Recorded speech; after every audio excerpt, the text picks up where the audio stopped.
disebut orang yang berbahagia jika saudara mendengar firman Tuhan dengan setia, memelihara dan melakukan firman itu dalam kehidupan.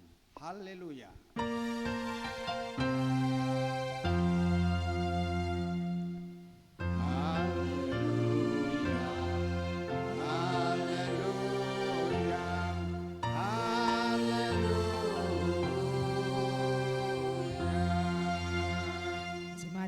Duduk kembali. Shalom. Selamat tahun baru. Bapak Ibu, saudara-saudara yang saya cintai dan kasihi dalam Tuhan Yesus Kristus. Mengawali khotbah ini ada dua hal yang ingin saya sampaikan. Pertama, tentang selamat tahun baru. Pertanyaannya adalah, sudahkah Anda mengucapkan selamat tahun baru kepada orang yang sangat spesial dalam hidup Anda? Apakah engkau sudah mengucapkan selamat tahun baru? Nah, orang yang sangat spesial dalam hidup Anda siapa? Yuk.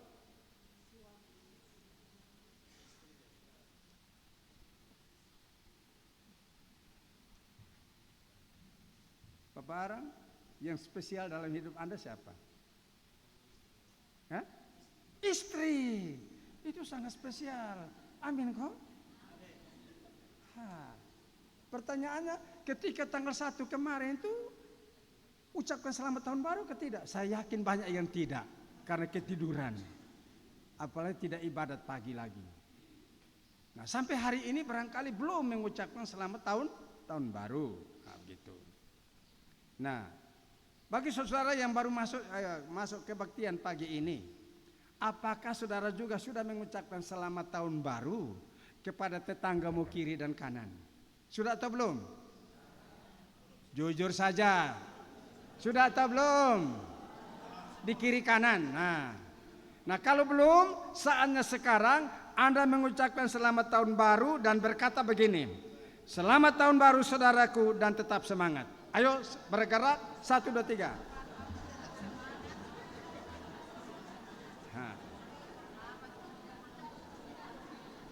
Itu dia. Betul, lihat ada yang sama tiang listrik, soalnya bergerak sedikit juga. Aduh. Termasuk saya juga yang tetap di mimbar kan? Itu dia tuh. Nah. Baik. Kata selamat itu memiliki arti, ucapan yang mengandung harapan atau doa supaya orang yang kita sapa itu tidak kurang apa-apa. Itu makna daripada selamat. Nah, kalau digandeng menjadi selamat tahun baru, berarti orang yang sangat spesial, entah suami atau istri, ya, atau tetangga tadi kiri kanan itu, kita berharap bahwa dia tidak kekurangan sesuatu di tahun yang baru atau selama tahun 2026 ini. Jadi ketika kita mengucapkan selamat tahun baru, itulah maknanya. Jadi bukan basa-basi, oh selamat tahun baru, selamat tahun baru. Tapi di dalamnya itu terkandung makna ini, ya, sebuah harapan agar orang yang kita sapa itu tidak kekurangan sesuatu pun dalam tahun yang baru. Bukan kekurangan materi, bukan. Tapi tidak kekurangan, pertama, perlindungan Tuhan. Tidak kekurangan pemeliharaan Tuhan. Tidak kekurangan penyertaan Tuhan. Nah, itu dia tuh. Seperti Mazmur pasal 23. Tuhan gembalaku takkan kekurangan. Bukan berarti tidak kekurangan makan minum, bukan.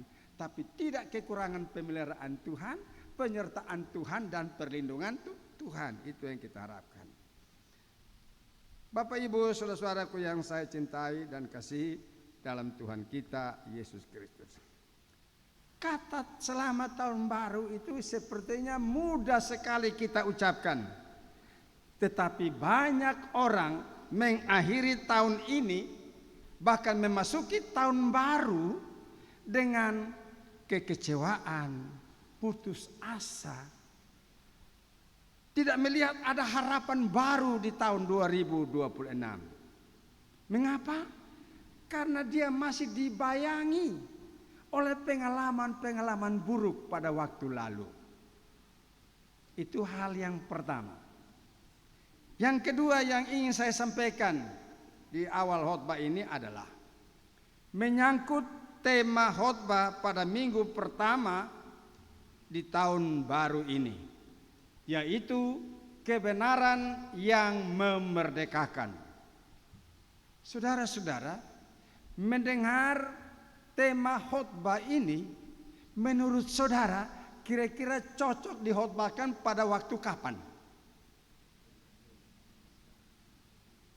Atau di bulan apa? Itu dia tuh ya. Khotbah ini kelihatannya cocok di bulan kemerdekaan, tahu bukan? Di bulan Agustus. Tapi kenapa tema ini ditempatkan di awal tahun? Semula ketika kemarin malam ya, hari Sabtu Jumat malam, saya mendapatkan tema ini ya, bacaan ini dari Pak Pendeta. Saya sepertinya ada protes dalam hati. Kok awal tahun jemaat tidak diperlengkapi dengan khotbah yang lain, kok bicara tentang kebenaran yang memerdekakan? Semula saya protes, tapi akhirnya saya menemukan jawabannya. Walaupun jawaban saya ini meleset dari maksud para penyusun teks ini. Pikiran saya sederhana saja, saudara. Ya, bahwa pergantian tahun itu hanyalah perubahan atau pergantian angka di kalender. Yaitu tahun 2025 diganti menjadi tahun 2026. Itu pikiran sederhana saya. Pergantian tahun itu tidak berdampak apa-apa terhadap masalah, terhadap beban kehidupan di tahun 2025. Walaupun pergantian tahun itu dirayakan oleh berbagai lapisan masyarakat, suku dan agama, dengan penuh semangat dan sukacita yang ditandai dengan pesta musik, pesta mercon, pesta kembang api, pesta bunyi-bunyian seperti meriam bambu, meriam kaleng, dan juga bunyi trompet dengan berbagai nada. Namun menurut saya, saudara, kegiatan tersebut itu hanyalah membungkus dosa-dosa, membungkus noda-noda borok-borok dosa, tapi tidak meniadakan beban kehidupan. Anda setuju kak? Kalau Anda setuju dengan saya, katakan amin. Sekali lagi saya mau katakan kepada Anda, kalau Anda tidak setuju, Anda merayakan itu dengan penuh sukacita, tapi tidak meniadakan noda-noda dosa dalam hati. Amin kok? Sukacita itu, perayaan itu tidak menghapus kita punya dosa dalam hati. Gitu. Sehingga noda-noda itu kita masih bawa ke tahun 2026. Itu catatan pikiran saya sederhana begitu. Bahwa pergantian tahun tidak sekali-kali meniadakan pergumulan hidup kita selama tahun 2025.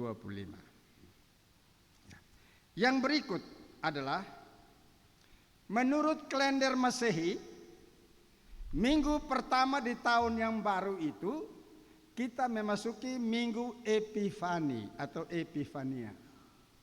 Artinya apa? Epifania itu artinya minggu di mana Tuhan Yesus mulai tampil, mulai memperkenalkan diri dan mulai melaksanakan tugasnya. Ya. Mungkin selama 7 minggu, minggu Epifania begitu. Tapi Minggu Epifania ini kayaknya kurang terkenal, kurang tersohor. Sehingga banyak warga gereja abaikan saja Minggu Epifania itu. Padahal Minggu Epifania itu artinya Yesus mulai memperkenalkan diri dan mulai melaksanakan tugas yang Bapa sudah utus itu. Salah satu tujuan kedatangan Yesus ke dalam dunia ini adalah untuk memerdekakan kita dari dosa. Nah, karena itu menurut saya tema ini sangat pas. Kebenaran yang memerdekakan. Sekarang pertanyaannya adalah bagaimana agar semua bawaan dosa-dosa kita, noda-noda itu, beban pergumulan itu tidak menjadi penghambat dalam pertumbuhan iman kita selama tahun 2026. Saya mengajak kita untuk telusuri ulasan berikut ini di bawah tema kebenaran yang memerdekakan. Ada 5 hal yang perlu saya sampaikan kepada saudara-saudara.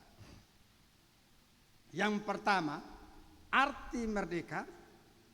Yang kedua, siapa yang dimaksudkan dengan kebenaran atau pemerdeka itu. Yang ketiga, cara memperoleh kemerdekaan. Yang keempat, akibat dari kebenaran yang telah memerdekakan. Dan yang terakhir, yang kelima, bagaimana mengisi kemerdekaan yang telah kita peroleh itu selama tahun 2026. Saya berharap Anda fokus kepada 5 hal ini. Dan mudah-mudahan Anda bisa bawa pulang poin-poin ini ke rumahmu. Pertama, tentang arti merdeka. Saya teringat akan kunjungan mendiang Presiden Soekarno pada tahun 1965. Saat itu semua lapisan masyarakat dari berbagai tempat, baik di kota maupun luar kota, memenuhi lapangan sepak bola OEBA yang sekarang dikenal lapangan sepak bola Merdeka untuk menyambut kunjungan mendiang Presiden Soekarno. Saat beliau tiba dan memulai berpidato, beliau membuka dengan yel-yel, "Merdeka! Merdeka! Merdeka!" Kami pun menyambut dengan merdeka, merdeka sambil mengangkat bendera kecil. Bendera yang dibuat dari kertas minyak itu. Kami merdeka, merdeka, begitu. Dulu saya masih di SR begitu. Nah, saudara-saudara, pada saat itu saya belum mengerti apa arti merdeka. Tapi sejalan dengan tingkat pendidikan saya, barulah saya mengerti apa artinya merdeka itu. Merdeka berarti bebas dari perhambaan atau perbudakan. Merdeka berarti berdiri sendiri, tidak lagi bergantung pada sesuatu yang lain, atau tidak lagi bergantung kepada bangsa yang lain, negara yang lain. Merdeka juga berarti lepas atau bebas dari tuntutan hukum atau tuntutan adat. Jadi, merdeka yang diucapkan oleh sang presiden ini hendak mengatakan kepada anak-anak bangsa waktu itu bahwa sekarang ini anak bangsa tidak lagi hidup di bawah tekanan, tidak lagi hidup di bawah sebuah kekuasaan yang sifatnya memperbudak anak bangsa. Itulah yang makna daripada merdeka yang disampaikan oleh mendiang Presiden Soekarno. Sebuah pernyataan bahwa sekarang bangsa kita tidak lagi di bawah penjajahan.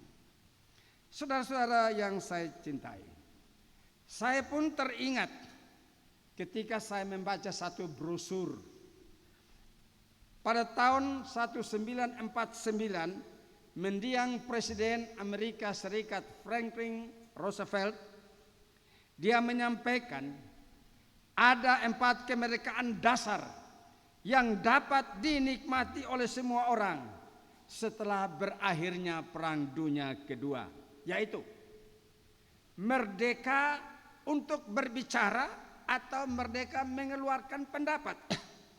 Yang kedua, merdeka untuk menjalankan ibadah ya, sesuai dengan agama dan kepercayaan. Yang ketiga, merdeka dari kemiskinan dan kekurangan. Dan yang keempat, merdeka dari ketakutan dan kecemasan. Saya juga mengamini pernyataan tersebut, sebab semua orang pasti merindukan kemerdekaan yang mencakup keempat bidang tersebut. Pertanyaannya adalah, siapa di antara saudara dan saya yang mau kebebasan mengeluarkan pendapatnya itu dikekang atau dipenjarakan? Siapa di antara kita yang mau kebebasan menjalankan ibadah itu dibatasi atau dihalangi? Tentu tidak ada seorang pun yang mau, bukan? Siapa di antara kita yang mau terus-menerus digulati oleh kemiskinan dan dibelenggu oleh kecemasan? Saudara-saudaraku yang saya cintai, sejujurnya sebagai anak-anak bangsa tentu kita semua rindu agar kemerdekaan yang mencakup keempat bidang ini dapat kita nikmati, bukan? Namun sejujurnya sudah 80 tahun kita merdeka, tapi rasa-rasanya belum 100% kita menikmati merdeka di dalam 4 bidang tersebut. Masih ada kekuatan lain, masih ada penjajah lain yang membuat kita belum menikmati kemerdekaan yang sesungguhnya. Jadi, kalau merdeka dari tapi masih dijajah oleh, berarti belum merdeka atau bukan? Belum mengalami kemerdekaan yang sesungguhnya. Nah, kalau kita baca Alkitab, di dalam Alkitab sebenarnya Tuhan menawarkan sebuah kemerdekaan. Dan bukan kemerdekaan secara politik, tapi kemerdekaan rohani. Itulah yang Yesus katakan di dalam ayat yang ke-36. Sebuah kemerdekaan yang lain dari lain. Itulah kemerdekaan yang sesungguhnya. Merdeka secara politik, tapi masih dijajah oleh sekian dosa, maka itu belum dikatakan merdeka. Kalau demikian saudara-saudara, kita harus butuh perubahan yang radikal.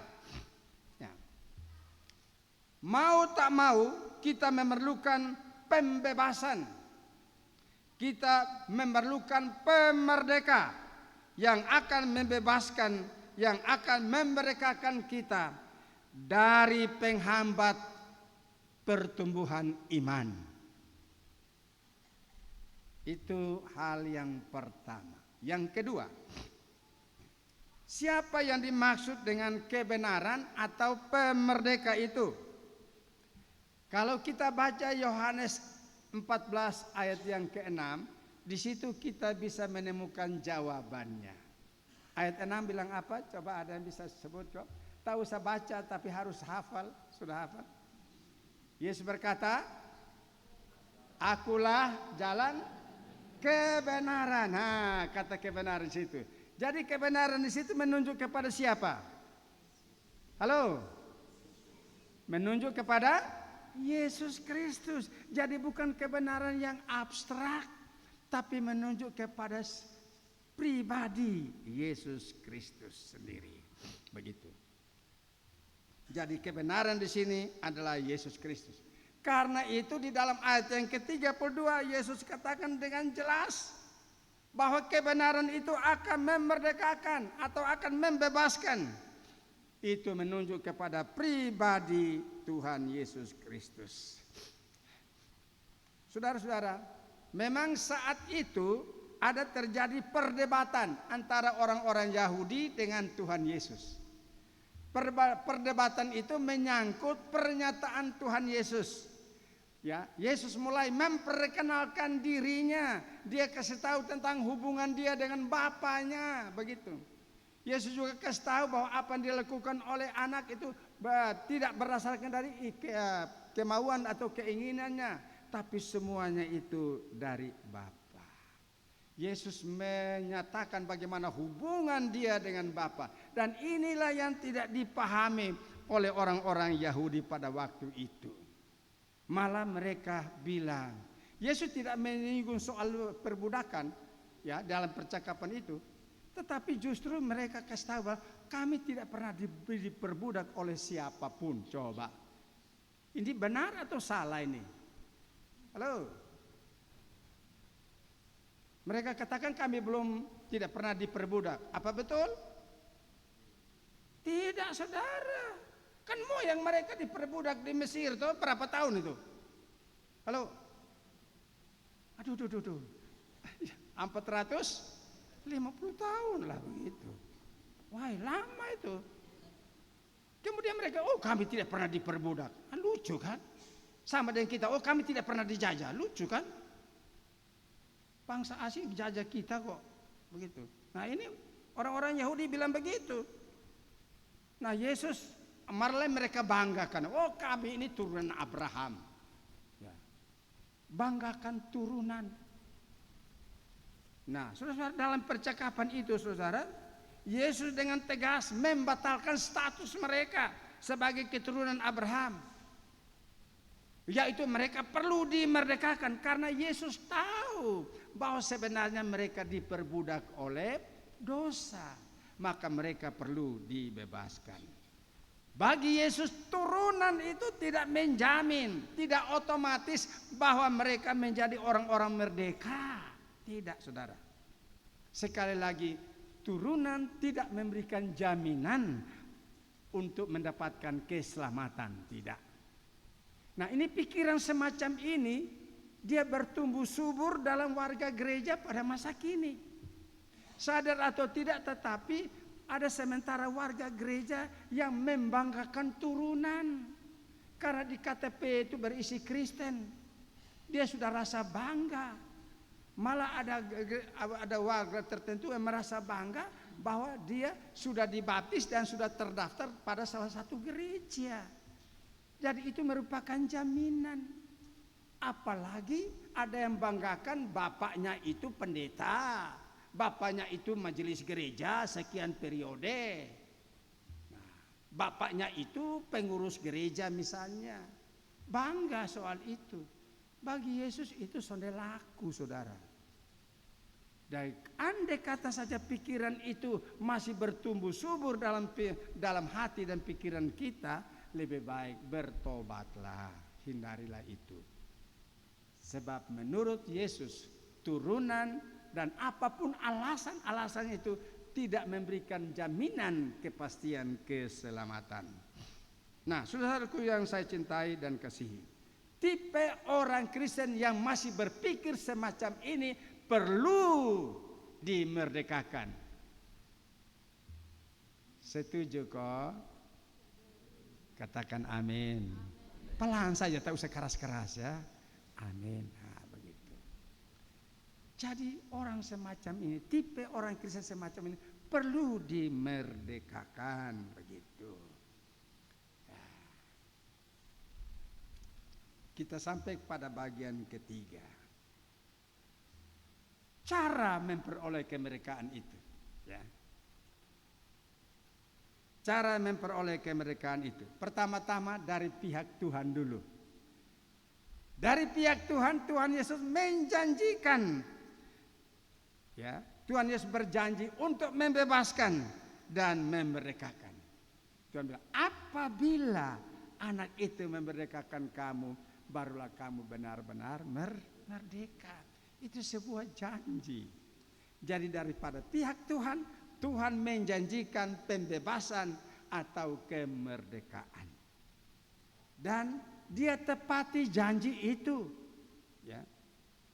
Dia genapi janji itu ketika dia mati terkulai di atas bukit gersang Golgota. Dia mati, tapi pada akhirnya dia bangkit, lalu naik ke sorga. Dan di sorga dia menyediakan anugerah keselamatan kepada kita secara cuma-cuma, secara gratis. Itu dari pihak Allah. Dia telah menyediakan pembebasan itu. Sekarang cara memperoleh dari pihak kita. Nah, dari pihak manusia. Apa yang kita harus buat? Tadi dikatakan kita banggakan keagamaan kita itu tidak laku. Turunan kita sebagai orang Kristen tidak laku. Jabatan-jabatan kita penting. Dalam gereja penting. Tapi itu bukan yang terpenting. Nah, dari pihak kita ada dua opsi. Mau atau tidak mau. Mau dimerdekakan atau mau terus diperbudak. Itu dia itu. Kita harus jatuhkan pilihan. Keselamatan sudah ada. Sama seperti meja hidangan. Misalnya kita pergi ke pesta misalnya. Hidangan sudah siap situ. Tapi kita jalan keliling dan hanya menyaksikan. Aduh ini sate, ini hadai wawi, ini hadai ngaka. Enak sekali. Tapi tidak ambil dan makan, tetap lapar. Atau bukan, amin saudara? Tetap lapar. Maka kita harus ambil iman yang positif. Nah, yaitu harus menentukan sikap. Nah, jadi sikap kita adalah merespon. Nah, menjawab. Seperti kata Santo Paulus dalam Galatia 5 ayat yang ke-13. Kemerdekaan itu telah. Tuhan sudah mengerjakan itu. Nah kalau sudah bagaimana? Nah, tidak secara otomatis saudara. Kita harus mengambil keputusan. Untuk datang kepada Dia. Mengaku semua dosa dan kesalahan kita. Nah disitulah. Ketika kita sadar dan mengaku dosa kita dengan tulus. Maka pada saat itu. Setelah Tuhan mengampuni kita, maka kita digolongkan menjadi orang merdeka. Itulah caranya saudara. Gitu. Nah ini caranya mudah atau sulit? Halo? Mudah atau sulit? Mudah. Tapi sayang banyak orang mau tidak melaksanakan. Karena apa? Masih cinta dunia. Belum mau. Walaupun Tuhan sudah manggil loh ya. Gitu. Tuhan Yesus ini orang yang tahu sopan santun. Lebih daripada kotong saudara. Kalau kita baca Wahyu 3 ayat 20. Tengoklah aku berdiri di muka pintu sambil mengetok. Dia tidak langsung masuk seperti kita. Di rumah orang langsung masuk. Woi lu ada di mana kok? Nah, langsung masuk sudah. Tidak begitu. Yesus mengetok pintu. Terlalu sopan ini. Dan sadarkah Anda bahwa engkau pernah diketok pintu hatimu oleh Yesus? Ketukan pertama itu pelan. Ketukan kedua kalau belum dengar dia lebih keras lagi. Ketukan ketiga dia lebih keras lagi. Bapak Ibu Saudara-saudara, ketukan pertama itu melalui nasihat-nasihat firman Tuhan. Pelan. Melalui hamba-hamba Tuhan. Melalui orang tua. Mungkin melalui suami. Mungkin melalui istri. Pelan. Tapi engkau tidak dengar Tuhan Allah toki engkau melalui apa? Tabrakan. Puk. Patah kaki. Setelah di rumah sakit baru. Ampun. Nah. Tuhan Allah tegur engkau melalui apa? Sakit. Stroke. Tiba-tiba saya stroke. Nah. Jadi jangan kita cari. Ya itu, apa teguran yang keras saudara. Saya melihat kehadiran jemaat ini pagi, aduh, saya juga merasa kasihan. Ya. Ada sesuatu yang kurang ini. Nah ini kita tidak boleh anggap sepele. Tidak boleh anggap sepele, oh ini biasa. Menurut saya loh ya. Ini ada sesuatu yang kurang. Di mana ini ada kurangnya? Ini berarti ada yang belum menjawab akan ajakan Yesus. Marilah kepadaku. Tapi botol lebih taat. Marilah kepada botol. Nah, itu baru botol mau. Tapi datang kepada Yesus, botol masih berkanjang, saudara.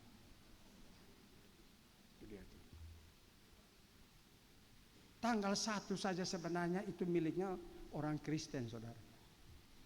Datang bersyukur. Tapi kok yang hadir hanya 200 lebih saja. Yang 800-an dong kemana? Nah, ini tidak boleh kita anggap remeh, saudara. Ini menurut saya loh ya. Jadi kita tidak boleh anggap remeh. Ini sudah gejala berbahaya. Ini sudah gejala berbahaya.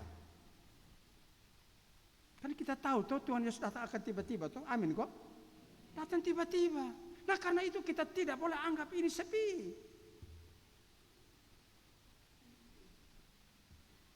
Masa anak kita masih kecil 3 tahun main pisau silet, botol mereka setengah begitu. Jadi kita mesti meresponi akan kemerdekaan yang telah Tuhan kerjakan itu. Tinggal saja siapa yang mau. Tuhan Yesus tidak pernah paksa, saudara. Barang siapa, kata barang siapa itu siapa saja yang mau. Begitu. Jangan sampai pernyataan Yesus yang terdahulu akan menjadi yang terkemudian. Yang punya pengalaman terdahulu akan menjadi kekorek. Ini jangan sampai loh ya. Begitu. Jadi saya berkhotbah ini saya juga berusaha terus ya, menata diri saya supaya jangan sampai saatnya saya terbuang. Rasul Paulus jangan sampai saya mengajar orang itu sendiri yang terbuang. Ini bahaya loh ya, bahaya. Karena itu saudaraku yang saya cintai, Rasul Paulus memberikan suatu penegasan. Kamu sudah dipanggil kepada kemerdekaan, maka jangan keraskan hati, jangan lagi berkanjang. Apakah Anda tahu batas hidupmu? Coba perhatikanlah pendeta Gautam Selan. Kemarin dia masih berkhotbah tentang orang mati, tiba-tiba jatuh habis dari gereja Oeba. Bayangkan itu. Tidak disangka-sangka, dia sementara berkhotbah. Pemakaman, jatuh pi lewat.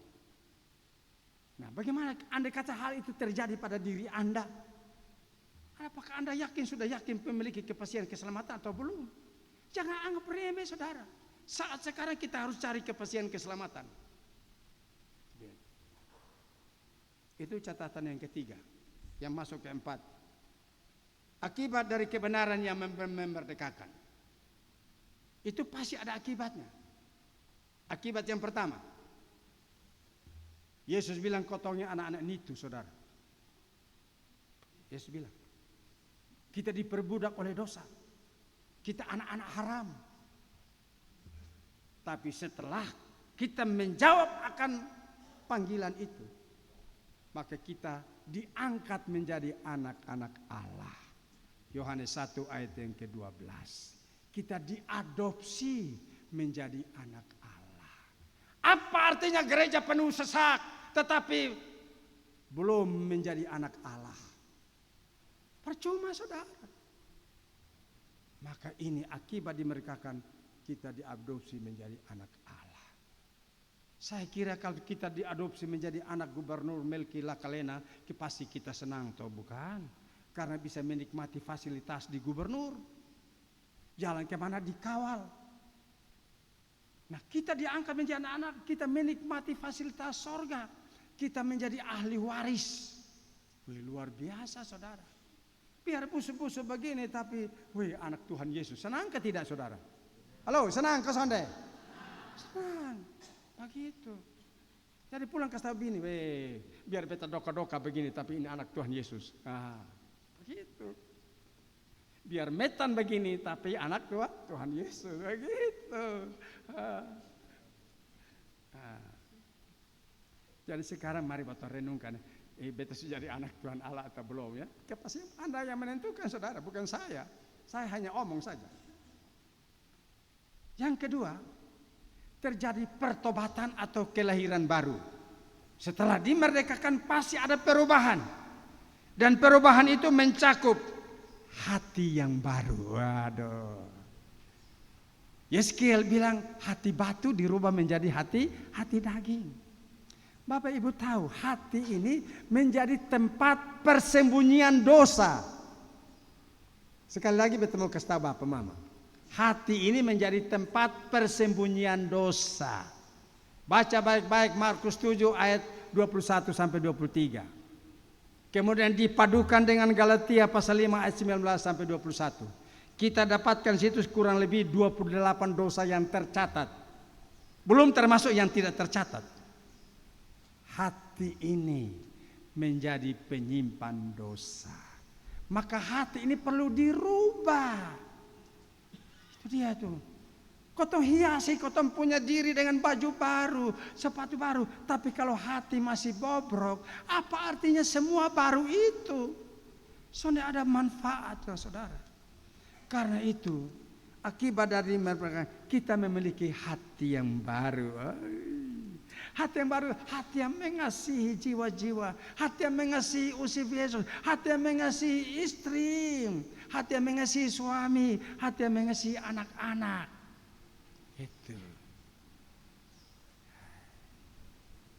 Itu terjadi perubahan yang pertama. Yang kedua mencakup tutur kata yang baru.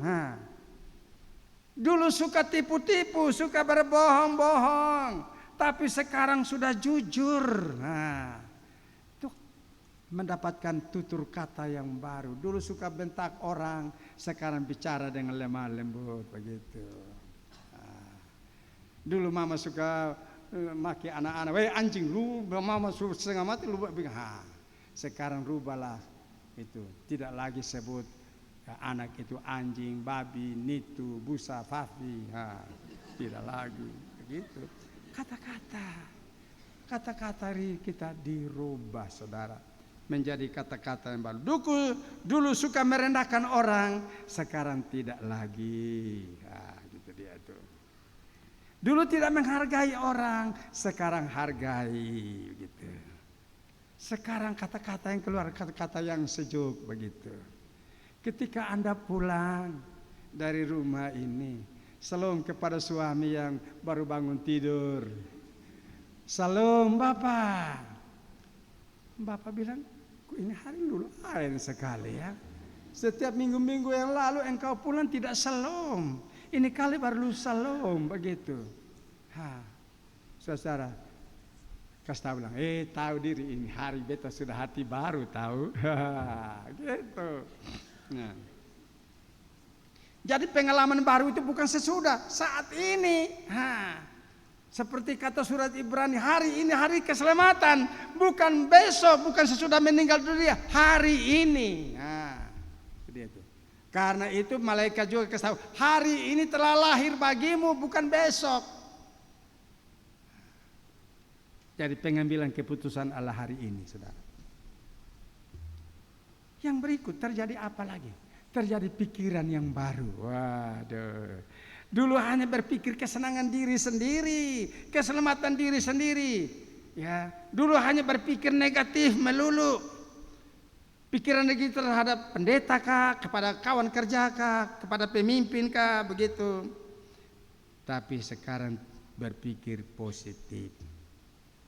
Memiliki pikiran rohani. Gitu. Bapak Ibu, coba-coba kita hayati. Bagaimana kepala Yesus dimahkotai duri. Apa artinya itu, saudara? Yesus selama ini hanya memikirkan keselamatan manusia. Hanya memikirkan bagaimana Injil sampai kepada orang. Tapi justru kepala itu yang dimahkotai duri. Ganti pikiran pikiran kita yang syarat dengan pikiran-pikiran kotor ini. Hanya pikir diri sendiri ini. Maka seseorang yang telah dia memiliki pikiran yang baru. Pikiran yang memajukan pekerjaan Tuhan. Pikiran yang memajukan bagaimana supaya iman jemaat ini bertumbuh. Gitu. Itu memiliki pikiran-pikiran rohani. Ini pikiran ini telah dirubah oleh Tuhan. Maka dia berpikir bagaimana menemukan cara-cara baru, metode-metode baru untuk membangun iman jemaat. Bukan melayani secara monoton, tidak. Tapi memikirkan cara-cara baru untuk bagaimana supaya iman jemaat ini bisa bertumbuh. Kalau pikiran ini belum dijamah oleh Tuhan, maka yakinlah kita tidak akan berpikir ke arah itu. Yang berikut, setelah dimerekakan terjadi relasi yang baru dengan Tuhan Yesus. Dulu kita ambil jarak dengan Tuhan Yesus. Dulu kita sebagai carang yang sudah terlepas, tapi sekarang dicangkokkan kembali, kasih makaditi kembali dengan pokok.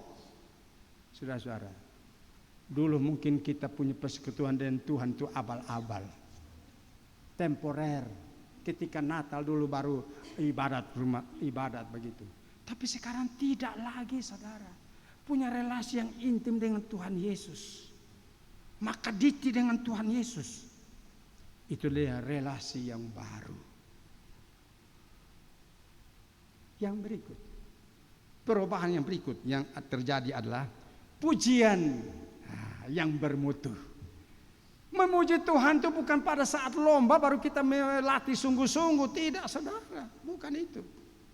Tapi mempersembahkan pujian kepada Tuhan pada ibadat minggu, ibadat apa saja. Harus melatih dengan sungguh-sungguh. Pujian yang bermutu. Sehingga ketika dilantungkan itu orang lain merasa, aduh enak sekali. Kadang-kadang kita memberikan tepuk tangan itu hanya asal-asal. Tapi kita tidak menghayati syair dari lagu itu. Kalau orang yang memahami, dia mengerti syair lagu itu baru dia tepuk tangan, oke. Tapi kadang-kadang kita membeo saja bertepuk tangan tanpa menghayatinya. Jadi kalau sudah mengalami kemerdekaan, pujian itu menjadi pujian yang bermutu. Nyanyian jemaat juga demikian. Sangat disayangkan dari mimbar ini kadang-kadang saya melihat jemaat itu dia diam dari awal sampai akhir kebaktian, diam. Padahal ada menyanyi ini. Menyanyi saja kok berat sekali ya. Jadi itu kita tidak menyanyi sungguh-sungguh. Tadi saya bilang sama pemain organ, ketika main jemaat mulai menyanyi kesyukuran suara supaya kita mau dengarin jemaat pun suara. Dong menyanyi sungguh-sungguh tidak kepada Tuhan. Kalau sudah mengalami hari jemaat itu, kita betul-betul menyanyi tanpa paksaan, saudara. Oh ada, kita keluarkan semuanya. Gitu. Terjadi perubahan juga dalam hal doa kita. Kita memiliki doa yang bermutu. Kadang-kadang saudara bukan di tempat itu, di tempat lain. Majelis berdoa untuk dengar firman Tuhan. Aduh saya leket telinga. Rasa-rasanya tidak ada kuasa di dalam doa itu. Saya merasakan itu. Kalau doa yang dipenuhi dengan kuasa, saya juga rasa saudara. Sehingga pemberitaan saya juga penuh dengan kuasa. Bukan dengan emosi, tidak. Doa yang penuh dengan kuasa. Doa yang bermutu. Penyembahan yang bermutu. Perubahan berikut adalah kita memiliki kehidupan yang bermutu. Kita tidak hidup sembrono lagi saudara. Sekarang ini kita temukan di mana-mana banyak orang Kristen hidup sembrono. Tidak menata kehidupannya. Dia jual kehidupan dengan minuman keras, dengan narkoba. Begitu. Herannya, kok tidak tobat-tobat juga ya? Pendeta sudah kasih ingat ulang-ulang tapi tidak bertobat. Sedikit kesaksian saudara. Tentang yang masih keras hati soal ini. Mungkin ada yang kenal, tapi pasti kenal. Begitu. Ada seorang teman majelis gereja di salah satu gereja. Setiap kali saya ketemu dia saya bilang, Bu stop minum sudah ya. Rokok juga stop. Kalau Bu mau supaya Susi cepat jadi janda, lakukan terus. Dia bilang, Pak jangan begitu. Iya saya Tuhan titip ini berita kepada saya loh ya. Saya kasih ingat. Karena saya tahu bahwa itu tidak baik. Begitu. Kita merusak ini tubuh. Tubuh ini adalah rumah Roh Kudus. Amin kok. Kok rumah Roh Kudus kok kita buat sembarangan? Aneh sekali ya. Kita tahu itu. Tapi kita melakukan, ini membandel namanya. membandel. Dan engkau yang membandel tunggu saja. Setelah dia masuk rumah sakit, ini susah mati, tinggal tangan kiri saja. Dia peluk sama saya, minta. Tidak jelas ini kata-kata lagi. Nah, sampai hari ini, akhirnya istri bikin setengah mati, toh istri yang layani. Kasihan. Aduh. Saya juga terapi di rumah sakit Leona. Saya ketemu banyak ibu-ibu, kasihan. Sutua lah dorong suami yang stroke di kereta ini. Aduh, kasihan. Saya tanya, mama kenapa? Aduh, ini papa ini keras kepala papa. Dulu besok kalian nasihat-nasihat, dia segan. Aduh, nah ini bapak bikin mama setengah mati. Sejauh kita masih ada yang berpikiran yang jernih ini, marilah potong berpikir yang jernih, saudara. Kehidupan harus bermutu, harus berkualitas, berguna bagi Tuhan dan berguna bagi sesama. Aduh, bagaimana kira-kira mama-mama ketika suami merokok kemudian dia cium Anda? Rasa rokok ke tidak itu? Atau dia pula dan teler-teler? Bapak Ibu, orang yang bikin rusak kehidupan itu ada salah satu dulu suka tahu di sini juga, tapi beta ulangi lagi ya. Salah satu keluarga ini orang alor. Minta maaf, di sini ada orang alor kok.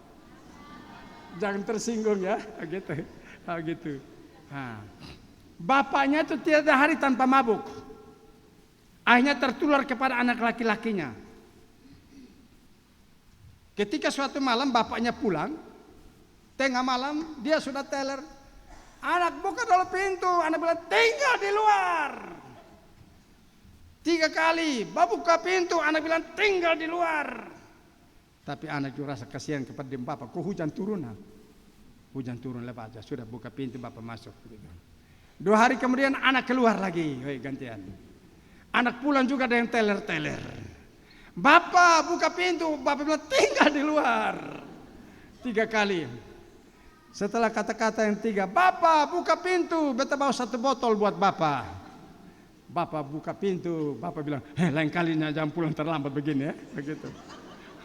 Waduh, ini merusak saudara. Itu dia. Saya kasih 2 contoh itu saja. Terserah bagi yang masih mencintai silakan lanjutkan terus. Ya, yang berikut. Terjadi perubahan karakter yang baru, saudara.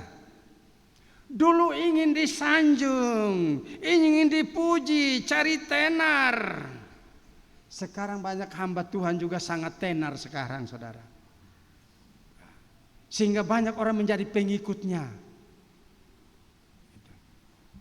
Jadi pengikut Yesus atau pengikut hamba Tuhan itu. Nah kalau dia mati, lu target di mana? Kok ikut dia nak? Gak tahu. Beta heran ini, banyak warga negara tahu ini bahwa sebenarnya dipanggil untuk ikut Yesus, bukan ikut hamba Tuhannya. Begitu.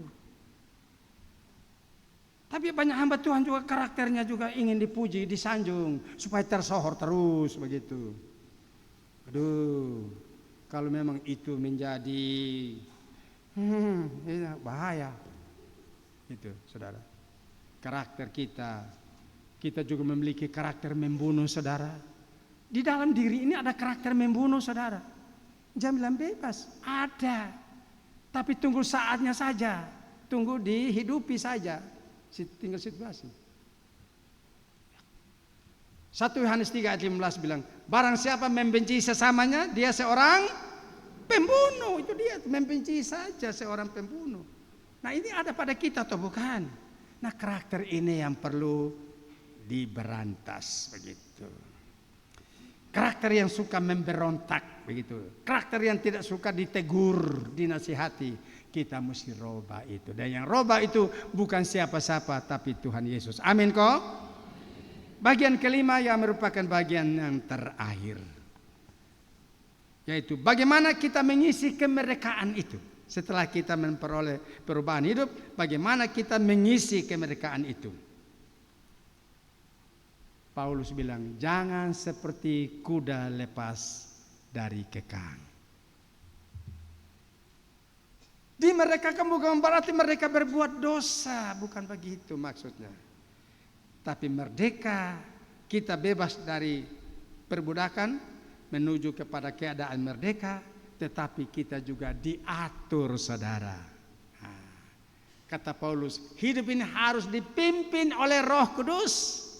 Hidup di dalam Roh Kudus dan dipimpin oleh Roh Kudus. Hidup kita tetap dikendalikan oleh Tuhan Yesus. Jangan dikendalikan oleh diri kita sendiri lagi. Tidak lagi, saudara. Jadi dalam mengisi kemerdekaan itu, pertama-tama jangan seperti kuda lepas kekang. Jangan lagi seperti babi yang kembali ke kubangan. Tapi kita hidup di dalam Roh. Yang berikut, Paulus juga kasih nasihat kepada jemaat Kolose. Setelah engkau dimerdekakan, maka hidup tetap di dalam Dia, berakar di dalam Dia, dibangun di atas Dia, begitu. Bertambah teguh di dalam Dia. Ini yang perlu kita laksanakan setelah kita menjalani pembebasan itu, saudara. Yang berikut, kita menjadikan hidup kita berguna bagi Tuhan dan bagi sesama. Jangan sia-siakan hidup ini. Amin, saudara. Dan yang berikut, kita harus menghidupi Injil dan menghidupkan Injil. Kita harus menghidupi dan menghidupkan Injil. Arti yang lain adalah kita harus melaksanakan amanat agung Yesus, amanat penginjilan itu, amanat memenangkan jiwa. Saudara-saudaraku yang saya cintai, saya lupa salah satu ya, saya ulangi ke atas dulu. Setelah perubahan itu, perubahan ya, mengalami perubahan itu, mengalami ya, perubahan itu di dalam hal beribadah. Nah, ini juga saya singgung ini dulu. Dalam kitab Ibrani pasal 10 ayat 25 dikatakan jangan sekali-kali mengabaikan ibadah. Itu dia itu. Jangan sekali-kali mengabaikan ibadah. Jadi ciri orang yang telah dimerdekakan itu mencintai ibadah, mencintai rumah Tuhan, sama seperti Tuhan Yesus.